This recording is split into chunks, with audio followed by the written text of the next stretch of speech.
La obligaron a arrodillarse frente al altar.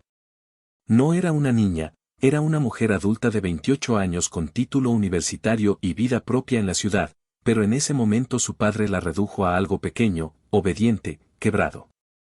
La iglesia estaba llena.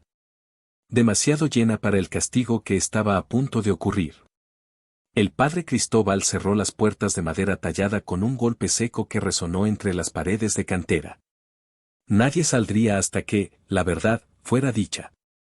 El aire olía a incienso quemado y a miedo, a velas de cera derritiéndose lentamente bajo los santos de yeso que observaban desde sus nichos con ojos pintados que parecían juzgar más que bendecir.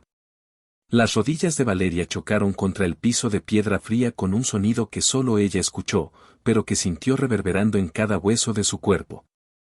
Su padre, Rodolfo Mendoza, tomó el micrófono con manos que temblaban levemente.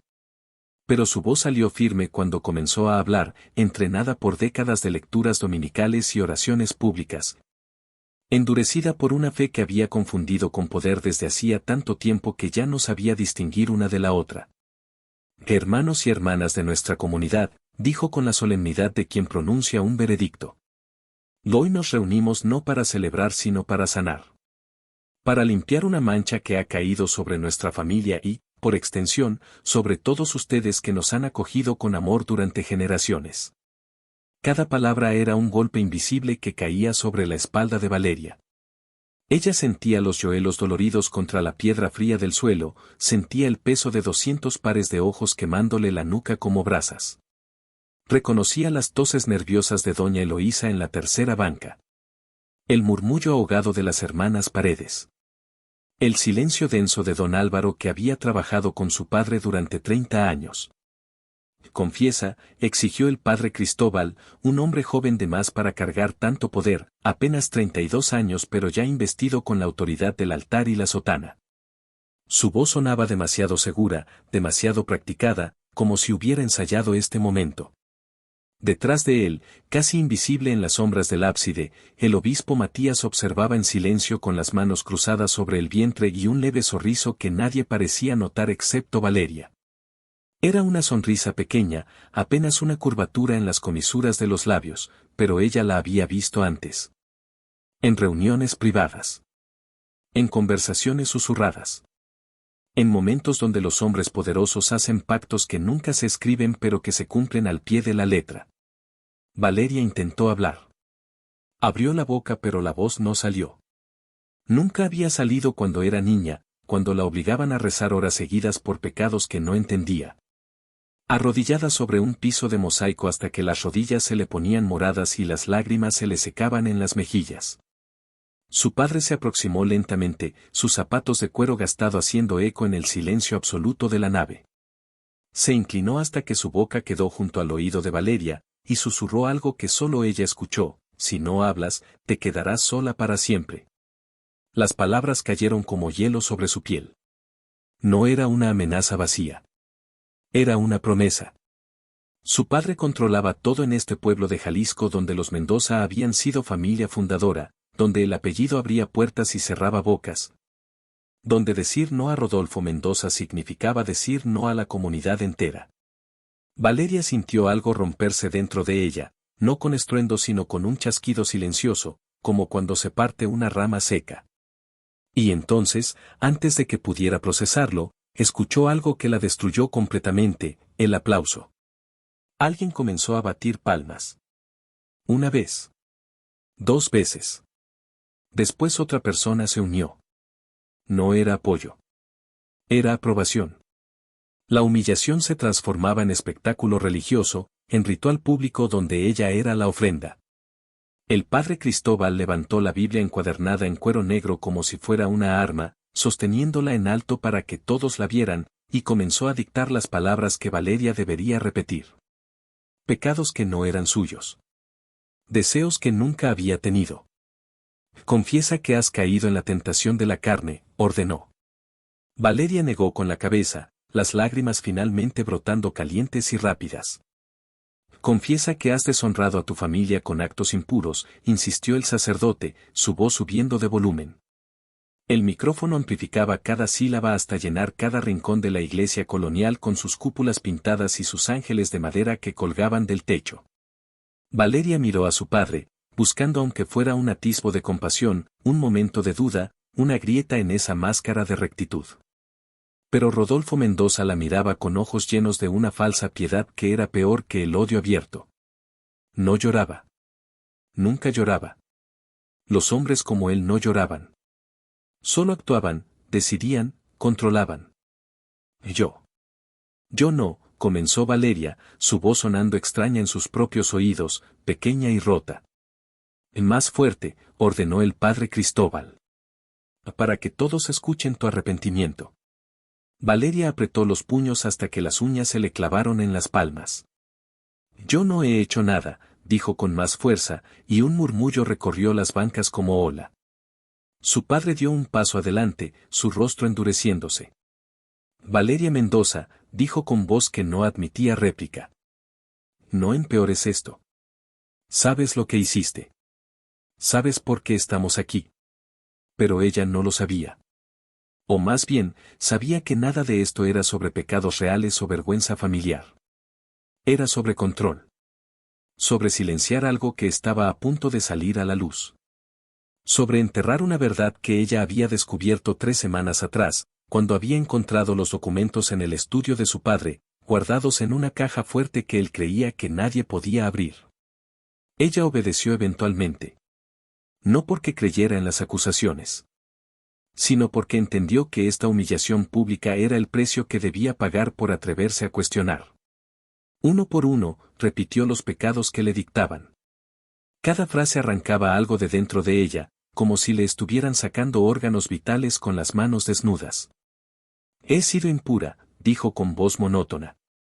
He deshonrado a mi familia. He pecado contra Dios y contra ustedes. Las palabras salían mecánicamente mientras su mente volaba lejos de allí, a un lugar donde las iglesias no tenían paredes y donde los padres no vendían a sus hijas para proteger secretos. Su padre observaba con esa expresión de piedad falsa, asintiendo levemente con cada confesión forzada, como si estuviera satisfecho de que finalmente ella hubiera entendido su lugar en el orden de las cosas. Él no lloraba. Nunca lloraría. Los monstruos no lloran. Cuando todo terminó, cuando Valeria había pronunciado cada palabra que le habían ordenado decir, el padre Cristóbal colocó su mano sobre la cabeza de ella, presionando con fuerza demasiada. Los dedos hundiéndose en su cabello como garras.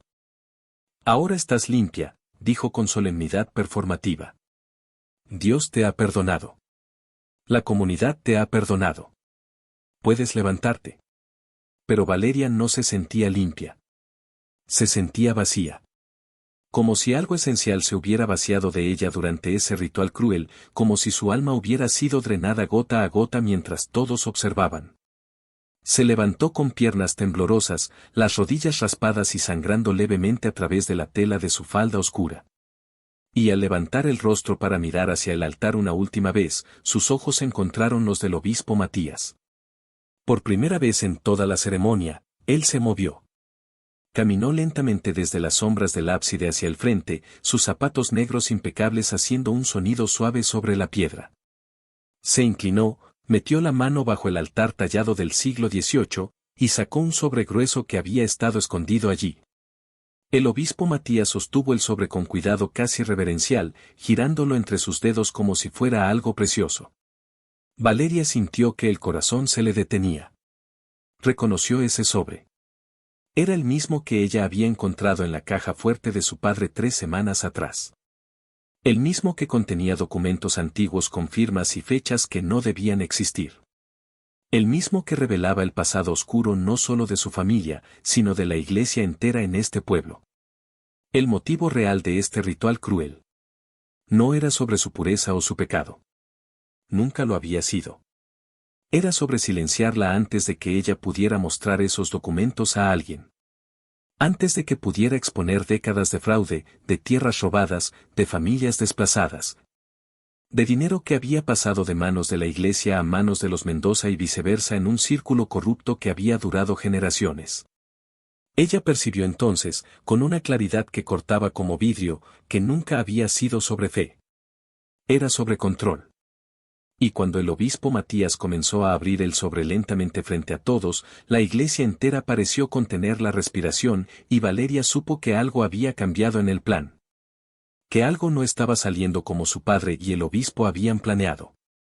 Pero para entender cómo llegó Valeria a ese momento, arrodillada en el piso frío de una iglesia que olía a incienso y miedo, necesitamos retroceder. Necesitamos volver a 3 semanas antes, cuando su vida todavía tenía sentido, cuando todavía creía que su padre era simplemente estricto y religioso, no monstruoso. Necesitamos volver al día en que todo comenzó a desmoronarse, al momento preciso en que Valeria Mendoza dejó de ser la hija obediente y se convirtió en la mujer que sabía demasiado. Fue un martes de octubre. El aire en San Jerónimo del Monte, Jalisco, olía a tierra mojada porque había llovido la noche anterior, una de esas lluvias tardías que llegan cuando ya nadie las espera y dejan todo limpio y brillante bajo el sol. Valeria había regresado al pueblo desde Guadalajara donde trabajaba como contadora en una firma mediana. No era una visita de placer. Su madre, Refugio, se había caído 2 semanas antes y se había fracturado la cadera. A sus 63 años, la recuperación sería larga. Rodolfo Mendoza no era el tipo de hombre que cuidaba enfermos. Era el tipo de hombre que daba órdenes y esperaba que se cumplieran. Así que había llamado a Valeria, no preguntándole sino informándole que debía venir a casa a cuidar de su madre. Es tu deber como hija, había dicho por teléfono con esa voz que no admitía discusión. Valeria había suspirado, había pedido licencia en el trabajo, había empacado una maleta. Y había tomado el autobús de 3 horas desde Guadalajara hasta el pueblo donde había crecido y del cual había escapado apenas cumplió los 18 años. San Jerónimo del Monte era uno de esos pueblos mexicanos que parecen postales, calles empedradas que suben y bajan siguiendo las curvas de la sierra, casas de adobe pintadas en colores pastel. La iglesia colonial dominando la plaza principal con sus 2 torres que se veían desde cualquier punto del pueblo. Pero Valeria sabía que debajo de esa belleza pintoresca había algo más oscuro, algo que había sentido desde niña sin poder nombrarlo. La casa de los Mendoza estaba en la calle principal, una construcción de 2 pisos con paredes gruesas de adobe y un patio interior lleno de macetas con geranios y bugambilias. Refugio estaba en su cama cuando Valeria llegó, pequeña y frágil entre las sábanas bordadas, con la pierna enyesada elevada sobre almohadas. Mija, dijo con voz débil cuando vio entrar a Valeria. Gracias por venir. Valeria besó la frente de su madre y sintió una mezcla de amor y lástima. Refugio había sido una mujer hermosa alguna vez, pero décadas de matrimonio con Rodolfo Mendoza la habían encogido, la habían convertido en una sombra que asentía y obedecía y nunca cuestionaba. ¿Dónde está papá?, preguntó Valeria. En la iglesia, respondió Refugio. ¿Dónde siempre está? Por supuesto. Rodolfo Mendoza pasaba más tiempo en la iglesia que en su propia casa. Era diácono permanente, lo que significaba que ayudaba en casi todo excepto celebrar la misa. Leía las lecturas. Organizaba las colectas. Coordinaba los grupos de oración. Era la mano derecha del padre Cristóbal y, por extensión, del obispo Matías que supervisaba toda la diócesis. Los primeros días pasaron en una rutina tranquila. Valeria cuidaba de su madre, cocinaba, limpiaba, veía telenovelas con ella en las tardes. Su padre entraba y salía sin decir mucho, siempre ocupado con los asuntos de la iglesia. Pero había algo tenso en el aire, algo que Valeria no podía identificar. Su padre la miraba de forma extraña a veces, como evaluándola, como si estuviera decidiendo algo. Una noche, 5 días después de su llegada, Valeria no podía dormir. Era pasada la medianoche y la casa estaba en silencio excepto por el canto de los grillos que entraba por la ventana abierta. Bajó a la cocina para tomar agua, y al pasar por el estudio de su padre notó que la luz estaba encendida. La puerta estaba entreabierta. Escuchó voces. Su padre hablaba con alguien. Valeria se acercó silenciosamente, el corazón latiéndole más rápido sin razón aparente. No podemos arriesgarnos, decía su padre con voz tensa. Si esos documentos salen a la luz, estamos acabados. Todo se viene abajo. Cálmese, Rodolfo, respondió otra voz que Valeria reconoció como la del padre Cristóbal. Nadie va a encontrar nada. Están guardados donde nadie puede llegar. No es suficiente, insistió su padre. Necesitamos destruirlos. Quemarlos. Hacerlos desaparecer completamente. Hubo un silencio. Luego el padre Cristóbal habló nuevamente, su voz más baja ahora, casi un susurro que Valeria apenas podía escuchar. El obispo dice que es demasiado riesgoso destruirlos ahora. Si alguien está investigando y de repente los documentos desaparecen, levantará sospechas. Es mejor dejarlos donde están y asegurarnos de que nadie los encuentre jamás. Su padre soltó un sonido de frustración. 30 años, Cristóbal. 30 años hemos guardado este secreto. No voy a dejar que se revele ahora. Y no se revelará, aseguró el sacerdote. Confíe en Dios. Y en el obispo. Valeria se alejó de la puerta antes de que la vieran, su mente dando vueltas. ¿De qué documentos hablaban? ¿Qué secreto guardaban desde hacía 3 décadas? Durante los siguientes días, Valeria observó a su padre con nuevos ojos. Notó las llamadas telefónicas que tomaba en privado. Las visitas del padre Cristóbal y de otros hombres importantes del pueblo. Las conversaciones que se cortaban abruptamente cuando ella entraba a la habitación. Su curiosidad creció hasta convertirse en obsesión. Y luego, una tarde en que su padre salió a una reunión en la presidencia municipal y su madre dormía la siesta, Valeria hizo algo que nunca había hecho, entró al estudio de su padre sin permiso. El estudio era un cuarto pequeño en la planta baja, con un escritorio de madera oscura, libreros llenos de libros religiosos, y una caja fuerte empotrada en la pared detrás de un cuadro de la Virgen de Guadalupe. Valeria había visto a su padre abrir esa caja fuerte algunas veces cuando era niña, siempre con cuidado de que nadie viera la combinación. Pero Valeria recordaba. Tenía buena memoria para los números. Era contadora, después de todo. Su padre nunca había sido sutil. Con manos temblorosas, Valeria movió el cuadro de la Virgen a un lado, revelando la caja fuerte negra con su dial plateado. Probó la combinación que recordaba de su infancia. No funcionó. Por supuesto que no. Habían pasado años. Probó variaciones. Nada. Luego probó algo obvio, la fecha de nacimiento de su padre. Clic. La caja se abrió.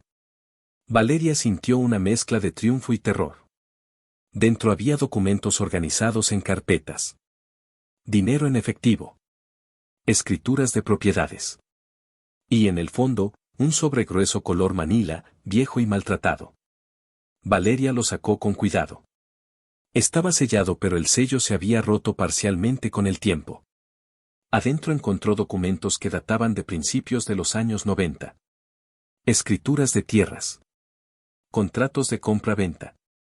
Todos con firmas de su padre, del entonces obispo, y de varias familias del pueblo. Pero había algo mal. Las fechas no coincidían. Los precios eran ridículamente bajos. Y algunas firmas parecían falsificadas. Valeria leyó documento tras documento, su horror creciendo con cada página. Lo que estaba viendo era evidencia de un fraude masivo. En los años 90, la iglesia y su padre habían coordinado para comprar tierras ejidales a precios irrisorios, prometiendo a las familias campesinas que las propiedades serían usadas para proyectos comunitarios. Pero nunca lo fueron.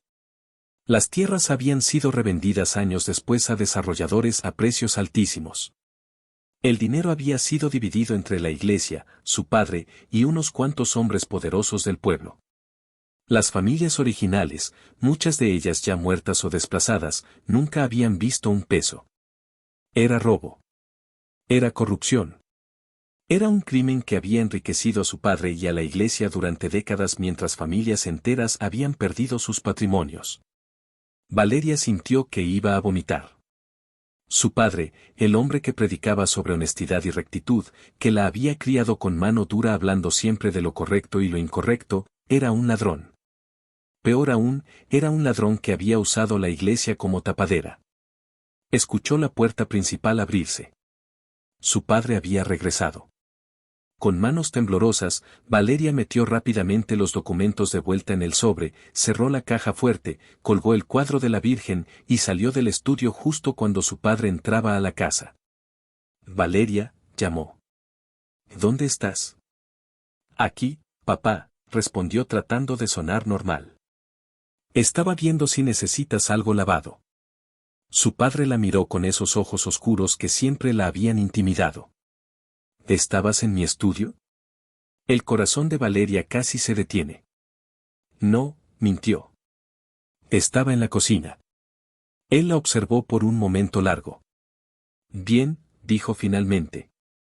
Porque sabes que mi estudio es privado. Nadie entra ahí sin mi permiso. Lo sé, papá, dijo Valeria bajando la mirada como había aprendido a hacer desde niña. Pero esa noche, cuando todos dormían, Valeria regresó al estudio. Abrió la caja fuerte nuevamente. Y esta vez, en lugar de solo leer los documentos, los fotografió. Cada página. Cada firma. Cada fecha.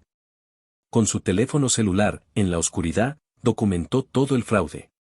No sabía qué haría con esas fotos. No sabía a quién podría mostrárselas. ¿A la policía? Su padre tenía amigos allí. ¿A las autoridades estatales? El obispo Matías tenía conexiones hasta la capital. ¿A los medios? En un pueblo como San Jerónimo del Monte, los medios locales estaban en el bolsillo de la gente con poder. Pero tenía que hacer algo. No podía simplemente guardar este secreto. No podía vivir sabiendo que su padre era un criminal y que la iglesia donde había rezado toda su vida estaba construida sobre el sufrimiento de familias inocentes. Los siguientes días fueron los más difíciles de su vida. Actuaba normal frente a su padre, cuidaba de su madre, sonreía cuando era necesario. Pero por dentro estaba desmoronándose. Por las noches, miraba las fotos en su teléfono, releía los documentos mentalmente, trataba de decidir qué hacer. Finalmente, 2 semanas después de descubrir la verdad, tomó una decisión. Llamaría a un periodista de investigación en Guadalajara que había conocido años atrás en la universidad. Le mostraría las fotos. Le contaría todo. Y dejaría que él decidiera qué hacer con la información. Pero su padre se dio cuenta. No sabe cómo. Tal vez notó que ella estaba actuando diferente. Tal vez revisó su teléfono cuando ella dormía. Tal vez la caja fuerte tenía algún mecanismo que registraba cuando se abría. Pero se dio cuenta. Y actuó rápido. Una mañana, 3 días antes de que Valeria planeara regresar a Guadalajara, su padre entró a su habitación antes del amanecer. Levántate, ordenó. Tenemos que hablar. Valeria se sintió como niña nuevamente, asustada por ese tono que había escuchado 1000 veces durante su infancia. Se levantó y bajó con él al estudio. El padre Cristóbal estaba allí esperando. Y el obispo Matías. Los 3 hombres la miraron con expresiones que eran mezcla de decepción y algo más oscuro. ¿Pensaste que no me daría cuenta?, preguntó su padre con voz peligrosamente calmada. ¿Pensaste que podías entrar a mi estudio, robar información, y yo no lo sabría? Valeria sintió que la tierra se abría bajo sus pies. Yo no robé nada, dijo tratando de sonar valiente. ¿Ah, no? Entonces, ¿qué son estas? Su padre le mostró impresiones de las fotos que ella había tomado. Alguien había revisado su teléfono. Habían extraído las imágenes. Había sido completamente descubierta. Papá, tú no entiendes, comenzó Valeria. Esos documentos prueban que tú y la iglesia robaron tierras a familias inocentes. Es un crimen. Es. Silencio, interrumpió el obispo Matías. Su voz era suave pero había acero detrás de ella. Lo que hicimos o no hicimos no es asunto tuyo, niña. Lo que es asunto tuyo es entender que has cometido un grave error. Y ahora debemos decidir qué hacer contigo. Valeria sintió miedo real por primera vez. ¿Hacer conmigo? No pueden hacerme nada. Tengo derecho a exponer la verdad. El padre Cristóbal se rió sin humor. ¿En la verdad? ¿Quién va a creerte? Eres una muchacha soltera que vive en la ciudad. Todos en este pueblo saben que las muchachas de la ciudad son problemáticas, rebeldes, que se han apartado de Dios. Van a pensar lo que nosotros les digamos que piensen, agregó su padre. Y les vamos a decir que te has descarriado, que has caído en pecado, que necesitas corrección. Valeria entendió entonces con horror qué iban a hacer. Iban a destruir su reputación antes de que ella pudiera destruir la de ellos. Iban a pintarla como una mujer perdida, inmoral, no confiable. Y en un pueblo religioso como San Jerónimo del Monte, eso significaba que nadie creería nada de lo que ella dijera después. No pueden, susurró. Podemos y lo haremos, dijo el obispo Matías. Mañana durante la misa dominical, vas a confesar públicamente tus pecados. Vas a admitir que has vivido una vida inmoral en la ciudad. Vas a pedir perdón a tu familia y a la comunidad. Y después, vas a destruir esas fotos y nunca volverás a mencionar lo que encontraste. Si cooperas, esto termina ahí. Si no cooperas. Dejó la amenaza flotando en el aire.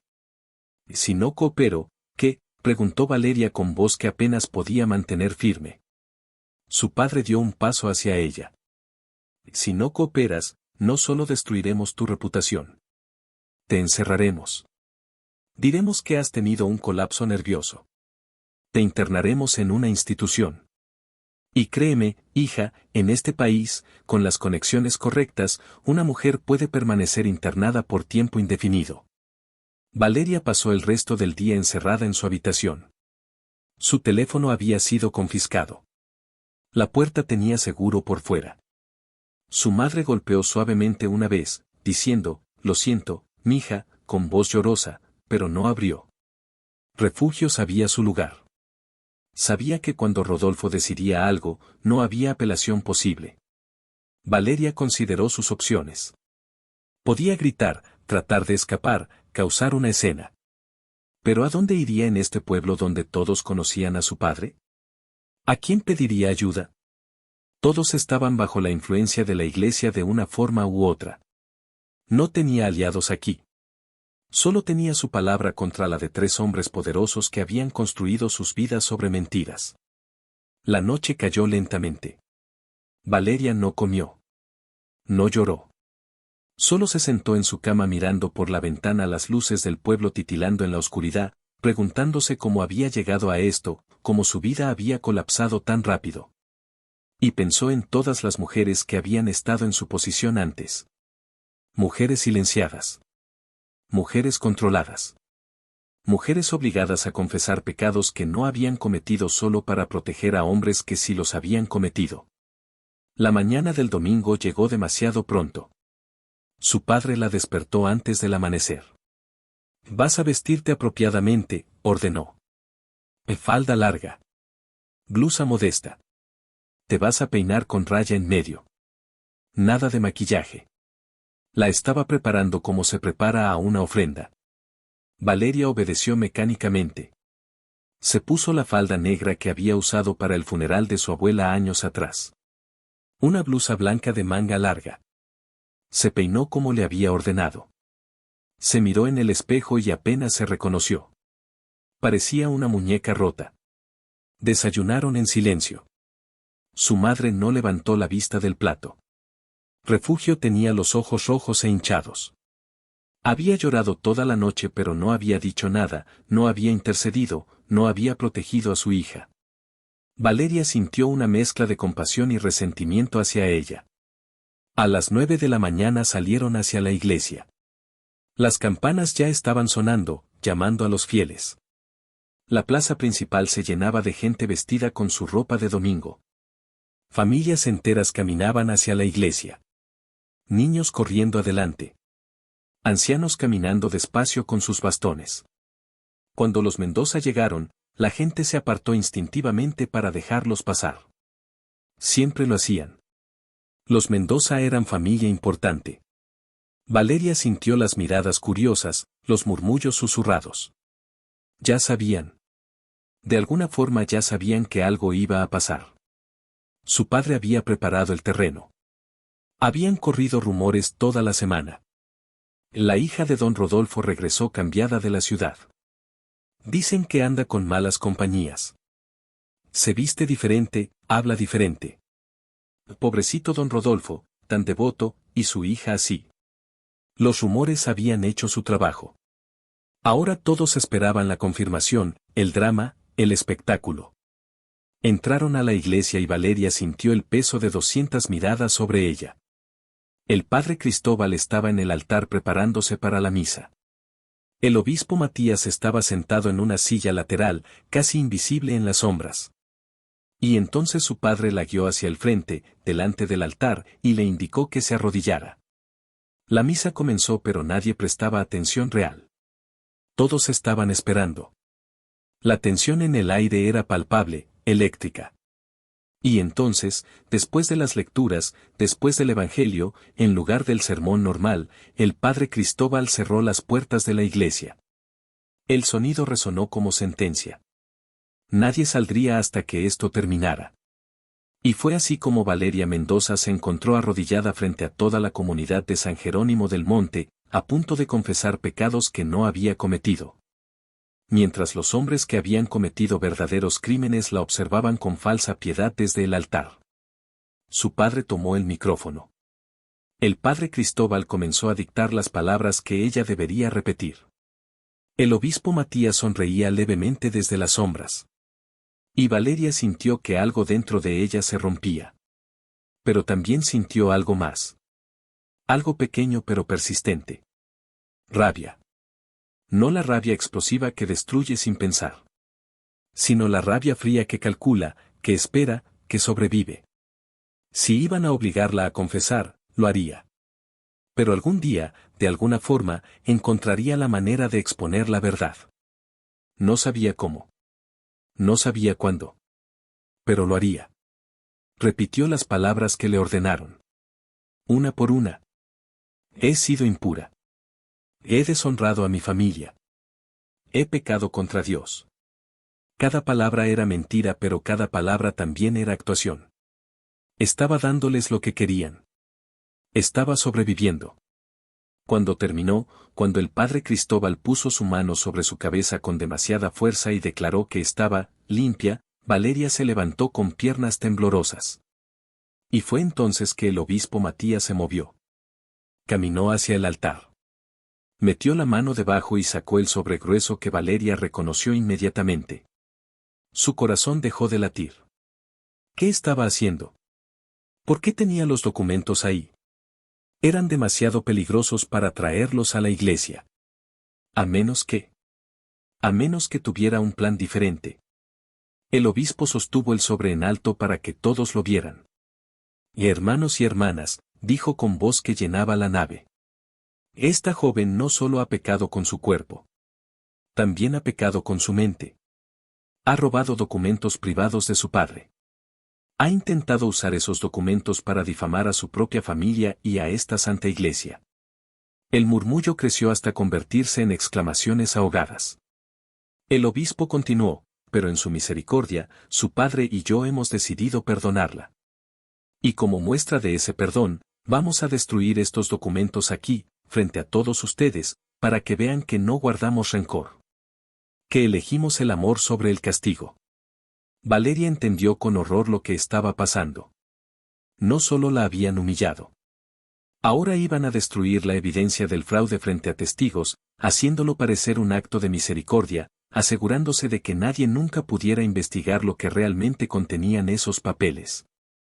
Era brillante. Era monstruoso. Era perfectamente calculado. El obispo caminó hacia uno de los cirios pascuales que ardían al lado del altar. Sostuvo el sobre cerca de la llama. Que este fuego purifique no solo estos papeles sino también el corazón de esta joven, dijo con solemnidad teatral. Valeria dio un paso adelante instintivamente. No, dijo. Su voz sonó más fuerte de lo que esperaba. No puede hacer eso. El obispo se detuvo, el sobre todavía a centímetros de la llama. ¿Por qué no, hija? Porque esos documentos prueban la verdad, dijo Valeria, y sintió algo liberarse dentro de ella. Ya no le importaba. Ya había sido humillada públicamente. Ya habían destruido su reputación. ¿Qué más podían quitarle? Prueban que mi padre y la iglesia robaron tierras a familias inocentes hace 30 años. Prueban que se enriquecieron mientras otros perdían todo. Prueban que todo lo que predican sobre honestidad y rectitud es mentira. El silencio que siguió fue absoluto. Podías escuchar caer un alfiler. El rostro de su padre se puso rojo. El padre Cristóbal palideció. Pero el obispo Matías solo sonrió más ampliamente. Ven, dijo dirigiéndose a la congregación. Ven cómo el pecado la ha vuelto loca. Cómo inventa calumnias contra su propia sangre. No son calumnias, gritó Valeria. Son hechos. Y si quema esos documentos, estarán destruyendo la prueba. ¿La prueba de qué?, preguntó una voz desde las bancas. Era don Álvaro, el hombre mayor que había trabajado con su padre por décadas. Si lo que dices es verdad, muchacha, ¿de qué son prueba exactamente esos papeles? Valeria respiró hondo. Este era el momento. O hablaba ahora o callaba para siempre. Son escrituras de compra de tierras ejidales de los años 90. Tierras que fueron compradas a precios ridículamente bajos a familias campesinas con la promesa de usarlas para proyectos comunitarios. Pero nunca se usaron para eso. Fueron revendidas años después a desarrolladores por millones de pesos. El dinero fue dividido entre la iglesia y unos cuantos hombres, incluyendo a mi padre. Las familias originales nunca vieron un centavo. El murmullo ahora era estruendo. Gente gritando. Gente levantándose de sus bancas. Y mentiras, gritó su padre. Son mentiras de una muchacha resentida. Entonces deje que la gente vea los documentos, desafió Valeria. Si son mentiras, los documentos lo probarán. El obispo Matías todavía sostenía el sobre. Miró a Rodolfo. Miró al padre Cristóbal. Parecía estar evaluando la situación, decidiendo el mejor curso de acción. Finalmente bajó el sobre, pero no se lo dio a Valeria. Se lo dio al padre Cristóbal. Guárdalos, dijo en voz baja pero que todos escucharon. Tendremos que investigar estas acusaciones apropiadamente. Pero Valeria sabía lo que eso significaba. Los documentos desaparecerían. Serían destruidos en privado. Sin testigos. Sin evidencia. Dio otro paso adelante. No. Los documentos deben ser revisados por autoridades imparciales. No por la iglesia. No por personas involucradas en el fraude. ¿Y quién dice que hay fraude?, preguntó el obispo. ¿Tú? Una contadora de 28 años que apenas entiende cómo funcionan las transacciones de bienes raíces. Entiendo suficiente para reconocer firmas falsificadas, replicó Valeria. Entiendo suficiente para saber que cuando una tierra se compra por 10,000 pesos y se vende 3 años después por 2 millones, algo no está bien. Entiendo suficiente para saber que las familias que vendieron esas tierras terminaron desplazadas y empobrecidas mientras mi padre se construía una casa de 2 pisos. Eso tocó un nervio. Porque era verdad. Todos en el pueblo lo sabían. Los Mendoza habían sido familia común hasta mediados de los 90.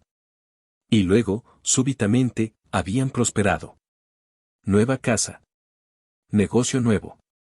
Donativos generosos a la iglesia. ¿Recuerdan a la familia Soto?, continuó Valeria dirigiéndose ahora directamente a la congregación. ¿Los Soto que tenían tierras al norte del pueblo? ¿Dónde están ahora? Silencio incómodo. Se fueron, murmuró alguien. Tuvieron que irse. ¿Y los Campos? ¿Y los Reyes? ¿Y los Gutiérrez? Valeria nombraba familias que había visto en los documentos. Todas se fueron. Todas vendieron sus tierras y se fueron. ¿Nunca se preguntaron por qué? Podía ver en los rostros que algunos sí se habían preguntado. Que algunos habían tenido dudas. Pero en un pueblo donde la iglesia y las familias poderosas controlan todo, las dudas se guardan en privado. Nadie quiere problemas. Nadie quiere ser el siguiente en ser señalado desde el altar. Basta, ordenó su padre con voz que temblaba de furia. Valeria, te ordeno que te calles. No, dijo ella simplemente. No voy a callarme. No esta vez. Dio un paso más hacia el obispo. Deme los documentos. Voy a entregarlos a las autoridades estatales. Voy a asegurarme de que esto se investigue apropiadamente. El obispo Matías la miró con expresión que era mezcla de diversión y algo más oscuro. No puedo darte estos documentos, hija. Son propiedad de tu padre. Y tu padre ha decidido que deben ser destruidos. Entonces estoy presenciando destrucción de evidencia, dijo Valeria. Y todos ustedes también. Se giró hacia la congregación. Todos ustedes son testigos de que están destruyendo documentos que prueban un crimen. Pero nadie se movió. Nadie habló. El miedo era demasiado grande. La iglesia era demasiado poderosa. Y entonces pasó algo que Valeria no había anticipado. Una mujer mayor se levantó de una de las bancas traseras. Era doña Matilde, una anciana que Valeria apenas conocía. Mi esposo era de los Soto, dijo con voz que temblaba pero era clara. Nos quitaron nuestras tierras prometiendo trabajo y desarrollo. Nunca vimos nada. Tuvimos que irnos al norte a trabajar. Mi esposo murió allá, lejos de su tierra. Quiero ver esos papeles. Otra persona se levantó. Luego otra. Y mi hermano era de los campos. Y mi prima se casó con un reyes. Y mi tío perdió su tierra en esos años. El murmullo crecía. El padre Cristóbal levantó las manos pidiendo silencio. Hermanos, por favor. Esto no es apropiado.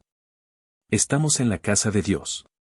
Exactamente, dijo doña Matilde con fiereza. Estamos en la casa de Dios. Y Dios dice que no se debe robar. Dice que no se debe dar falso testimonio. Así que si hay documentos que prueban que se robó, quiero verlos. El obispo Matías apretó la mandíbula. Valeria pudo ver el cálculo en sus ojos. Había perdido el control de la situación. Había subestimado el poder de nombrar a los muertos, de recordarle a la gente lo que había perdido. Lentamente, muy lentamente, extendió el sobre hacia Valeria. Está bien, dijo. Si tanto insistes, toma tus documentos. Revísalos. Investiga. Pero te advierto, muchacha. Calumniar a un ministro de Dios es pecado grave. Y los pecados graves tienen consecuencias.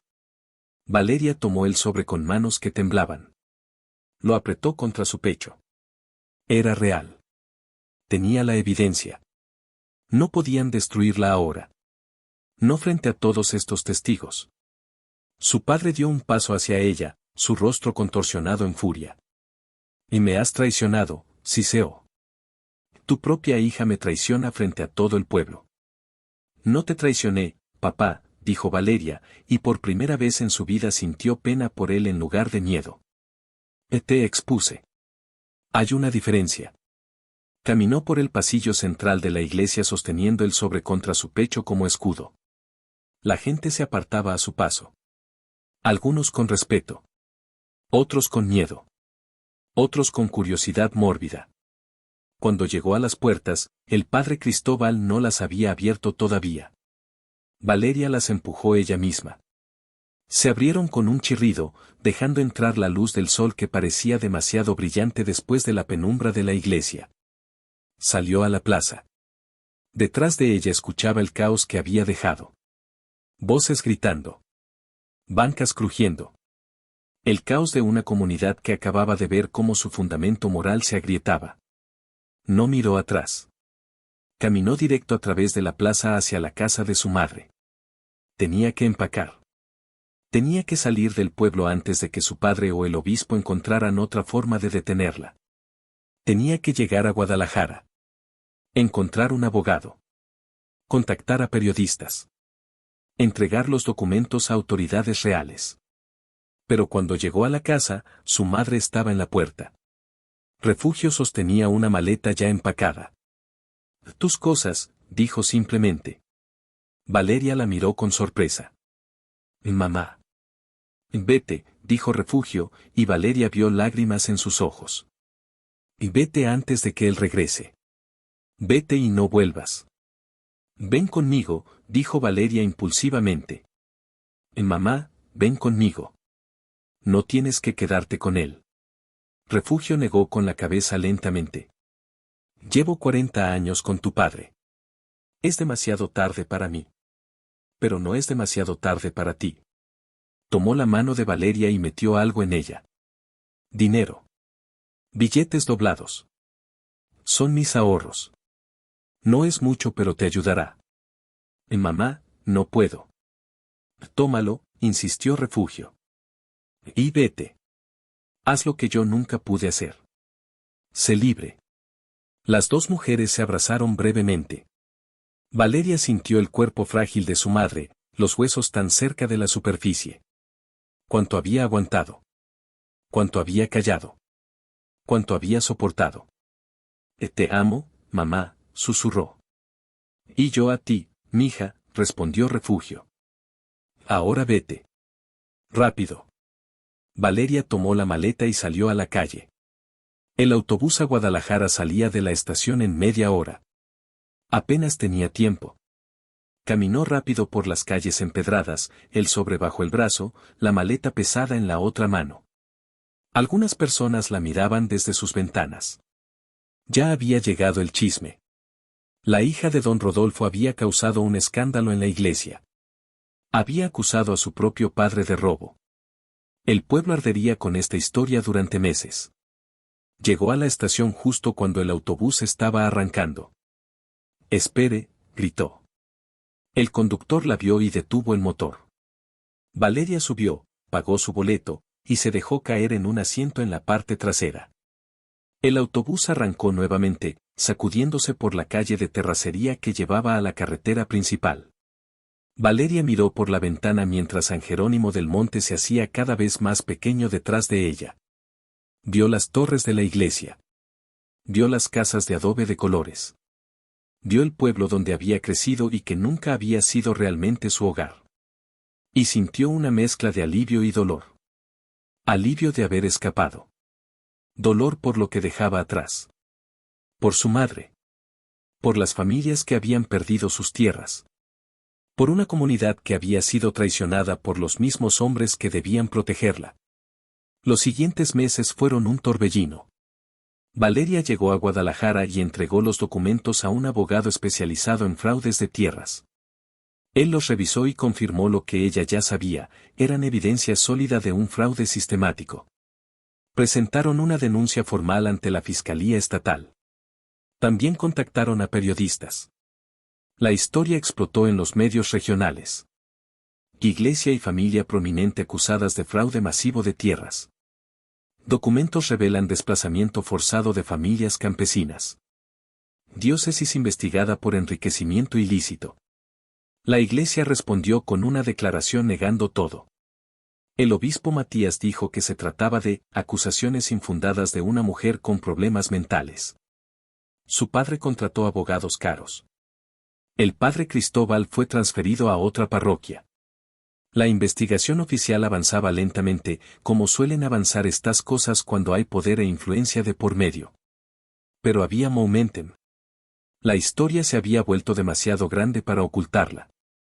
Otras familias comenzaron a salir adelante con sus propias historias. Los Soto. Los Campos. Los Reyes. Familias que habían sido silenciadas durante décadas ahora encontraban voz. Valeria testificó ante la fiscalía. Relató cómo había encontrado los documentos. Cómo había sido forzada a confesar pecados que no había cometido. Cómo la habían intentado silenciar. Su testimonio fue seguido por otros. Doña Matilde testificó sobre cómo su esposo había sido presionado para vender su tierra. Otros hablaron de promesas rotas, de familias desplazadas, de generaciones que habían perdido su patrimonio. El caso creció hasta incluir no solo a su padre y al obispo Matías, sino a varios otros hombres prominentes del pueblo. Funcionarios municipales. Empresarios. Una red de corrupción que había operado durante décadas protegida por el manto de respetabilidad religiosa. 6 meses después de aquel domingo en la iglesia, se emitieron órdenes de arresto. Rodolfo Mendoza fue detenido en su casa en San Jerónimo del Monte. El obispo Matías fue removido de su posición por el Vaticano mientras las investigaciones continuaban. El padre Cristóbal enfrentó cargos por complicidad. Las noticias mostraron imágenes de su padre siendo escoltado por policías, las manos esposadas, la cabeza baja. Valeria vio las imágenes en la televisión de su pequeño departamento en Guadalajara. No sintió triunfo. No sintió satisfacción. Solo sintió un vacío enorme. Su madre le escribió una carta. La única carta que Refugio había escrito en toda su vida. Hija, sé que hiciste lo correcto. Sé que tu padre merecía lo que le pasó. Pero necesito que sepas que todavía lo amo. Es extraño amar a alguien que te ha hecho tanto daño. Que le ha hecho daño a tanta gente. Pero el corazón no entiende de justicia. Solo entiende de lo que siente. Estoy sola ahora. Tu padre está en la cárcel esperando juicio. La casa está vacía. El pueblo me mira con lástima o con resentimiento. Algunos dicen que yo debí saberlo. Que debí detenerlo. Tal vez tengan razón. Pero pasé mi vida siendo invisible, callada, obediente. No sabía cómo ser otra cosa. Tú sí sabes. Tú eres fuerte de maneras que yo nunca fui. Y estoy orgullosa de ti, aunque eso signifique que perdí a mi familia. Estoy orgullosa. Valeria lloró cuando leyó esa carta. Lloró por su madre. Por todas las mujeres como su madre que habían aprendido a ser pequeñas para sobrevivir. Por todas las que habían callado cuando debieron hablar. Por todas las que habían soportado lo insoportable porque creían que no tenían otra opción. El juicio duró meses. Valeria tuvo que testificar múltiples veces. Tuvo que enfrentar a su padre en la sala del tribunal. Él no la miró. Ni una sola vez. Se sentó en el banquillo de los acusados con expresión pétrea, como si todo esto estuviera pasándole a otra persona. Su abogado intentó argumentar que los documentos habían sido obtenidos ilegalmente, que Valeria había violado la privacidad de su padre al entrar a su estudio sin permiso. Pero el juez dictaminó que la gravedad de los crímenes revelados superaba la cuestión de cómo se había obtenido la evidencia. El veredicto llegó finalmente un martes lluvioso de abril. Culpable. Rodolfo Mendoza fue sentenciado a 12 años de prisión por fraude, falsificación de documentos y enriquecimiento ilícito. El obispo Matías recibió 8 años.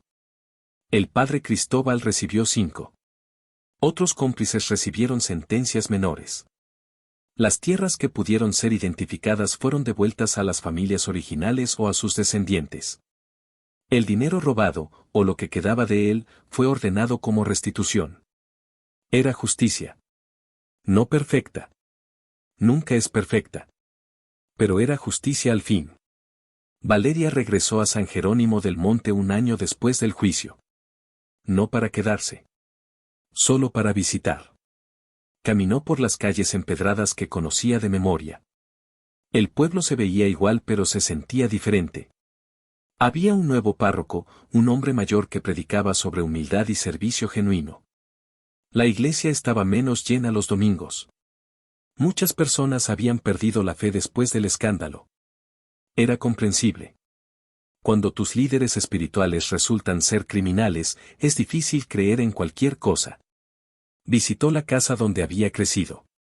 Su madre todavía vivía allí, más pequeña y más frágil que antes. Se abrazaron en la puerta. Gracias por venir, dijo Refugio. No estaba segura de que lo harías. Siempre iba a venir, mamá, respondió Valeria. Tú no hiciste nada malo. Pasaron la tarde tomando café de olla y comiendo pan dulce, hablando de cosas pequeñas, evitando los temas grandes que flotaban entre ellas como fantasmas.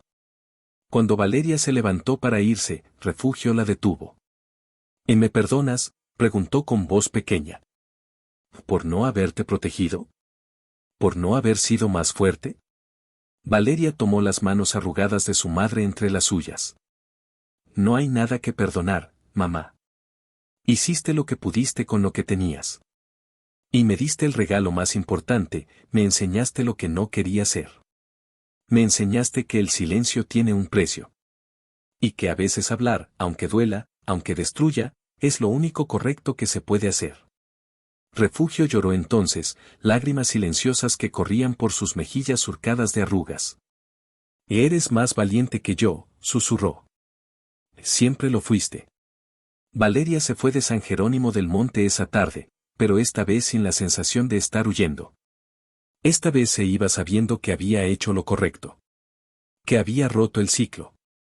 Que las mujeres que vinieran después de ella no tendrían que elegir entre su voz y su familia, entre la verdad y la paz. Los años pasaron.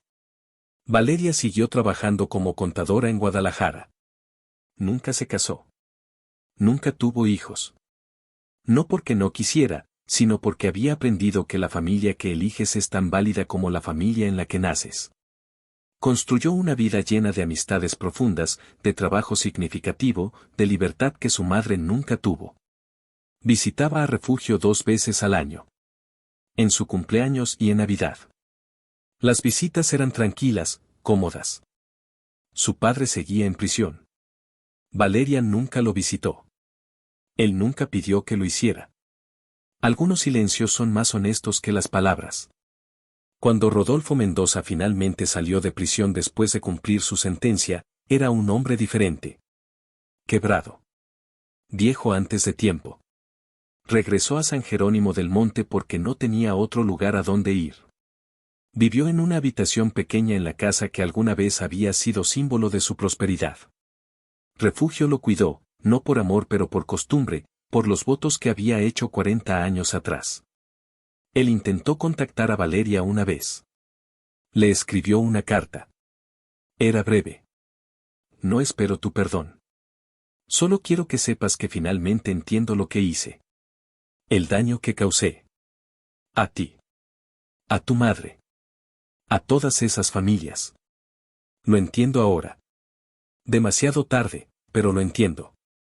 Valeria leyó la carta y la guardó en un cajón. No respondió.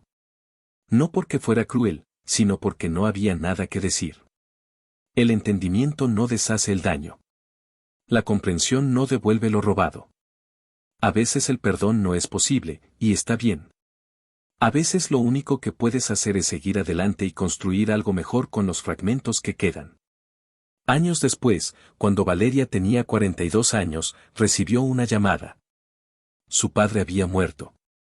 Ataque al corazón. Rápido. Sin dolor, le dijeron.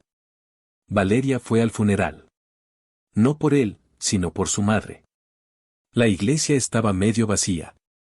Los que asistieron lo hicieron por cortesía hacia Refugio, no por respeto hacia Rodolfo. El nuevo párroco dio un sermón breve sobre misericordia y juicio final. No mencionó los crímenes. No mencionó la prisión. Solo habló de un hombre que había vivido y ahora había muerto, dejando a Dios el juicio final. Valeria se paró junto a la tumba mientras bajaban el ataúd. No lloró. No sintió pérdida. Solo sintió un extraño sentimiento de cierre. Su madre sí lloró. Lloró como había llorado toda su vida, en silencio, discretamente, sin hacer ruido.